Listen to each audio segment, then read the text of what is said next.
તમને આ પેજમાં શું દેખાય છે? તમે કહેશો કે હા, મને આ નાનકડું જે કાળું ડોટ છે ને એ દેખાય છે.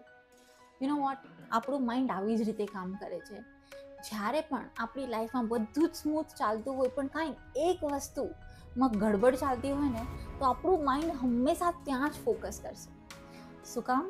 કારણ કે આપણું માઇન્ડ સર્વાઈવલ માટે તૈયાર થયું છે.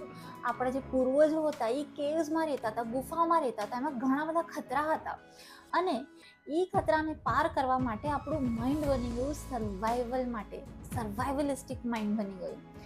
બટ માય ફ્રેન્ડ્સ, હવે આપણે એવા જમાનામાં રહીએ છીએ જ્યાં આપણને ખાલી સર્વાઈવલિસ્ટિક માઇન્ડની જરૂર નથી. તો આપણે આપણા માઇન્ડને એવી રીતે ટ્રેન કરવાનું છે કે instead of looking at this one tiny dot, આપણે આપણા માઇન્ડને ટ્રેન કરવાનું છે કે આખું પેજ, જે કોરું પેજ છે ને એને જોવે, જ્યાં આપણે કોઈ પણ ચિત્ર દોરી શકીએ છીએ, કાંઈ પણ આપણે લખી શકીએ છીએ, હે ને?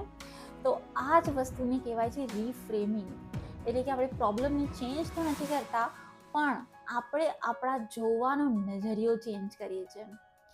આ રીફ્રેમિંગ ટેકનિક તમે ક્યાંય પણ યુઝ કરી શકો છો. લાઈક ફોર એક્ઝામ્પલ, ટ્રાફિકમાં તમે ફસાયા છો અને તમે ઘડીએ ઘડિયાળ જોવો છો ને જોવો છો, ઓ માય ગોડ, મને કેટલું બધું મોડું થઈ ગયું.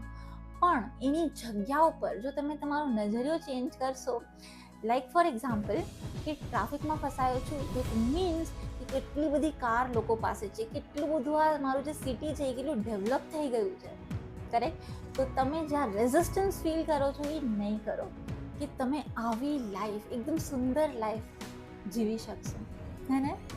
તો આ વિડીયોને સેવ કરીને તમે પોતાને હંમેશા રિમાઇન્ડ કરાવ્યા રાખજો.